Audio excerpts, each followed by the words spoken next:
Hi Scorpio! Welcome po sa ating channel. Ito ay inyong daily kabaytayan reading for February 14, 2025. Please be reminded kung naka-resonate kayo, comment down. Kung hindi kayo naka-resonate, ibigay niyo po sa iba kasi channel reading po ito. This is for you, Scorpio, ngayong February 14, 2025. Happy Valentine's, Scorpio.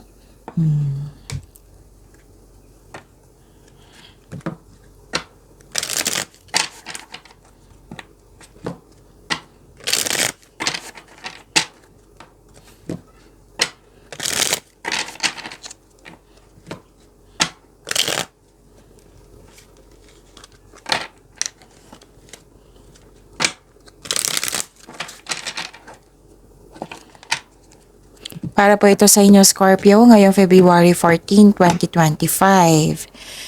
Maraming salamat po sa inyong patuloy na suporta at maraming salamat din po sa mga hindi nag-skip ng ads. Gamitin ang reading na ito bilang gabay lamang sa mga hindi pa nag-subscribe. Subscribe na po kayo at click bell notification para malaman nyo na may bago tayong video.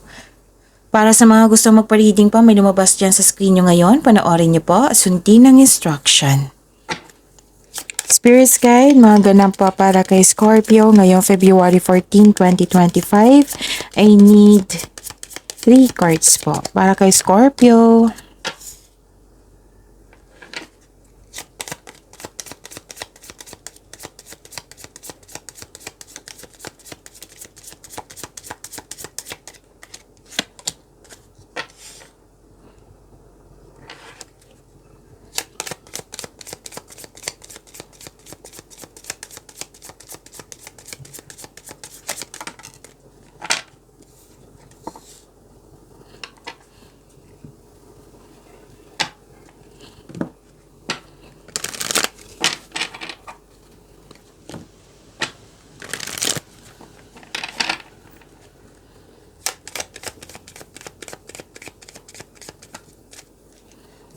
Okay, dalawang card na po ito. Kunin ko na, Scorpio. Ngayong February 14, 2025, may dumating na opportunities na kailangan nyong pumili, kailangan nyong gumawa ng desisyon. Oh, so far ang ganda ng cards nyo, opportunities, claim nyo po ito, Scorpio. At may parating po na malaking pera. Or dumating na po ito. May nakita kong cash flow, may nakita kong maraming transaction, may dumating na opportunity, right? Na makapagbigay sa'yo ng financial stability. Cash flow to, transactions. Ang ganda. Claim natin to, Scorpio, okay? Ang ganda po. May malaking influence ang isang lalaki sa araw na ito. Maari siya yung nagbigay ng sakit ng ulo or maari siya yung nagbigay ng inspirasyon sa iyo. So stepping into power, you are strong beyond measure. And ascending the mountain, keep going forward. Spirit's Guide na po yung energy ni Scorpio ngayong February 14, 2025.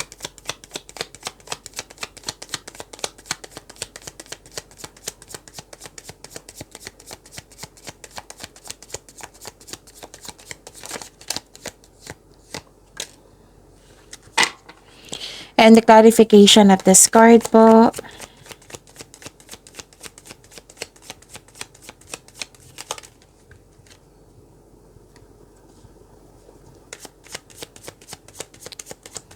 Para kay Scorpio.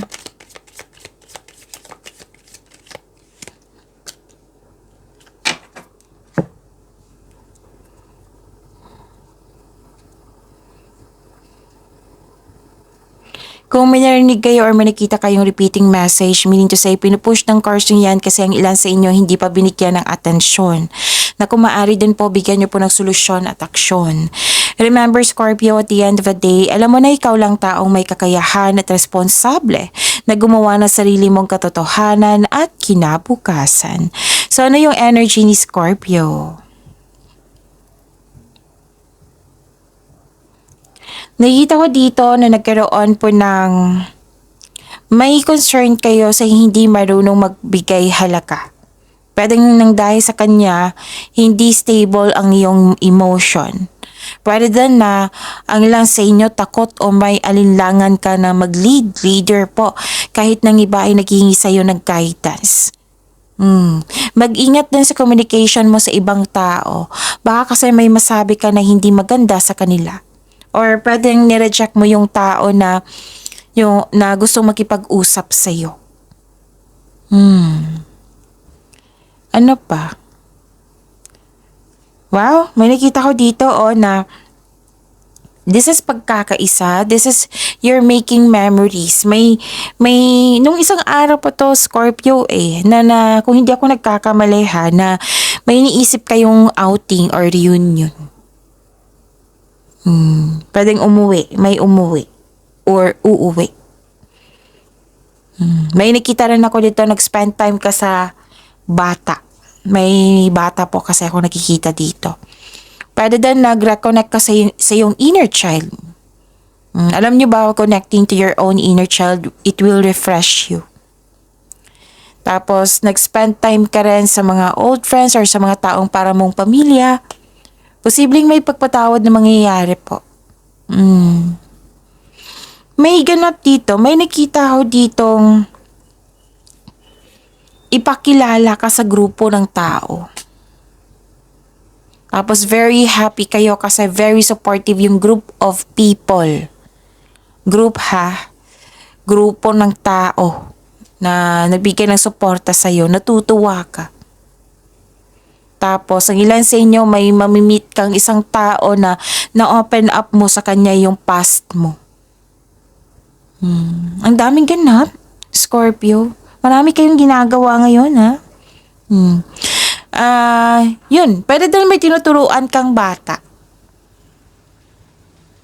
Tinuturuan. Pwedeng nagbigay ka ng advice na tinuturuan mo. So yun, grupo ng tao dito na nagbigay ng suporta sa iyo. Nagbibigay sila ng motivation sa iyo na ang siyang dahilan na motivate ka, na inspired ka, na ang siyang dahilan na magkakaroon ka ng focus at sa pag-achieve ng goal mo. Ang daming ganap, no? Ang ganda. Pagkakaisang nakikita ko dito and you're making memories. Spending time for the group of people. Pwede family mo ito. Ang ganda po. Spirit guide. Career and money po ni Scorpio ngayon, February 14, 2025. And the clarification of this card po.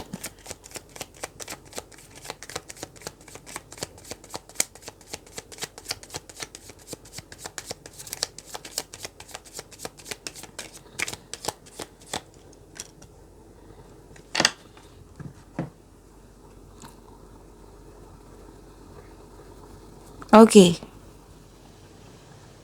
Nakikita ko dito na nagkaroon po ng fear of change or hindi ka makagawa ng desisyon or may pagsisisi dito kasi mali yung desisyon. So, ito pay attention kayo. Kung gagawa kayo ng plano ngayon, kung gagawa kayo ng desisyon, kasi lumabas siya sa oracle cards nyo at dito rin sa career and money nyo. Siguraduhin karapat-dapat yan. Galingan nyo po. Gamitin nyo po yung talino nyo, yung experiences nyo. Kung hindi kayo sigurado, gather kayo ng factual information, magpa-advise kayo sa mga mentor nyo. Siguraduhin nyo po na karapat-dapat yung pinili mong desisyon.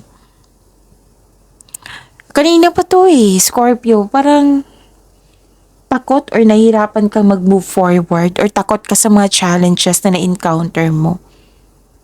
Or nagkaroon ng hesitation to step out from your comfort zone.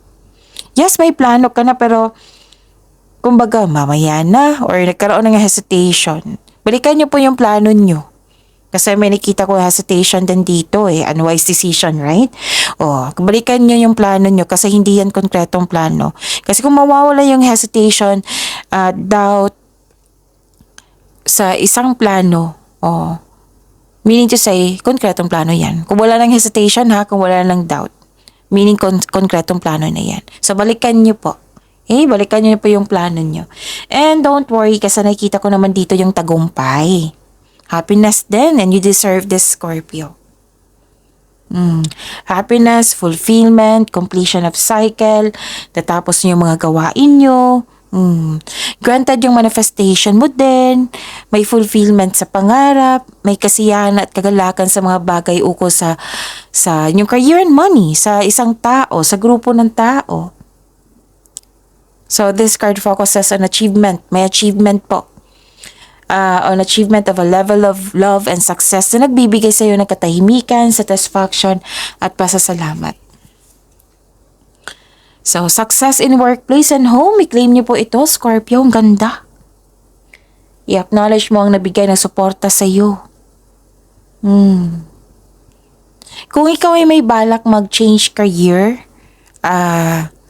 Scorpio, or magtayo ng negosyo, or ano pa yung mga may nakita kasi kung pag-build dito pwedeng bahay, basta may project, know that you have a very supportive friends, family, or group of people. Magagawa mo ito.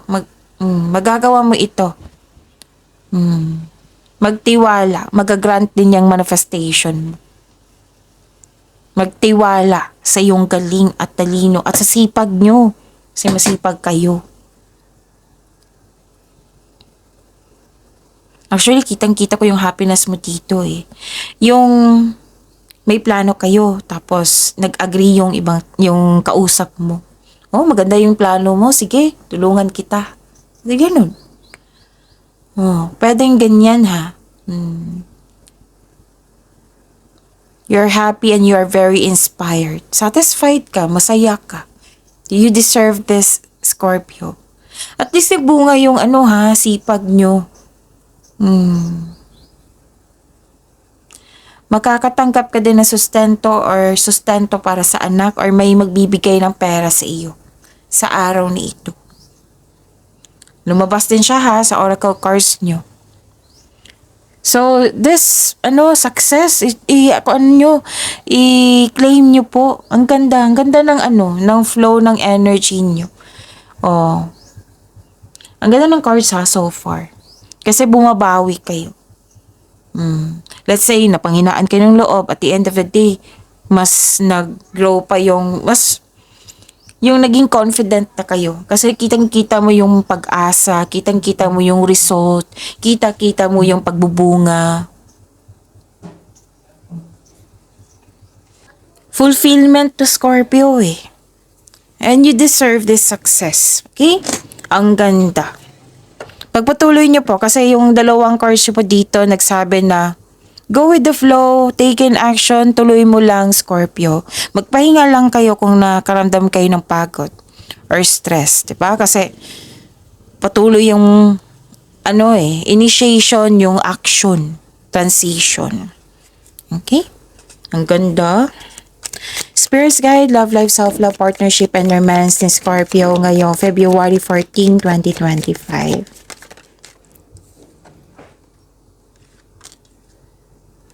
And the clarification of this card po.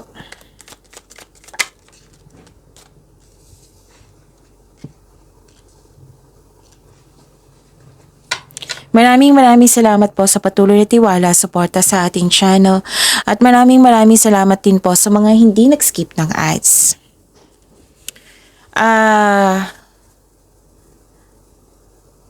Wow.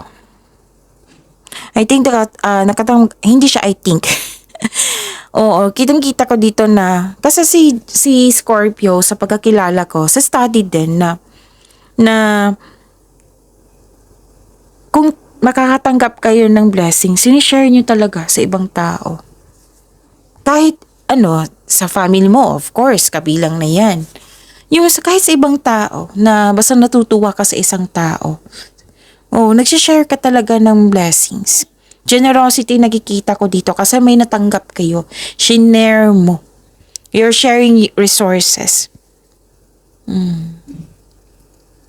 Makaka-receive ka ng regalo or tulong mula sa iyong family, kaibigan, or partner nyo. Makaka-receive kayo ng regalo or tulong. Wow, claim nyo to. Tapos, may makaka-receive din ng pera. Ang ilan sa inyo or return investment po ito. Okay. Puro pag-level up to eh. Nakita ko nga dito ang ilan sa inyo mahilig magbigay sa anong tawag nito? Nag-donate? Oo, sa charity. Pwede din sa ibang tao na nangangailangan. Likas sa inyo yan. Matulungin talaga kayo. Lalo na sa pamilya nyo. Nagbibigay kayo ng pre-loves clothes, gamit sa bahay. May nakita kong ganyan. Hindi ka madamot. Ang ilan nga sa inyo na parang tumitimbang sa isipan nyo na ayaw nyo magtanggap ng tulong or gift kasi feeling mo obligado mo rin magbigay o katulad nyo na masaya kayo magbigay, di ba, ng tulong.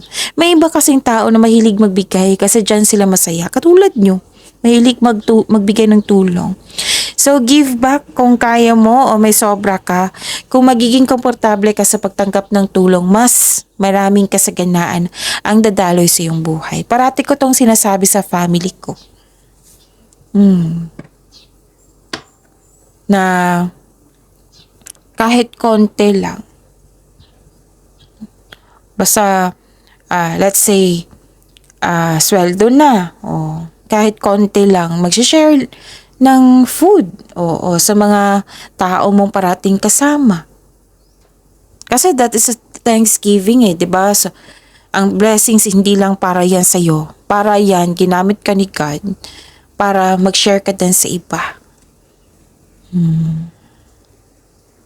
Generosity. Okay. Ano pa? Puro bigayan to eh.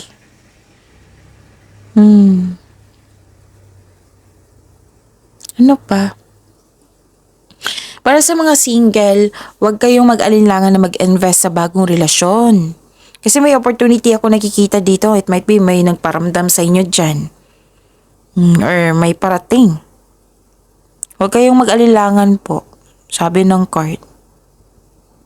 Pero kung wala pang healing sa nakaraan, yung past love nyo, you have to process it. Like, forgive yourself, forgive the situation, forgive this person. Kahit hindi mo siya kausap, through your mind and heart, para magkaroon ng peace of mind. Para fair din sa yung bagong tao na sinabi ng card niyo po na parating sa inyo. Para fair din. Diba? Para fair din sa iyo na, diba, sa kanya yung focus mo. Wala na kayong i-mind na wala na kayong iniisip sa nakaraan.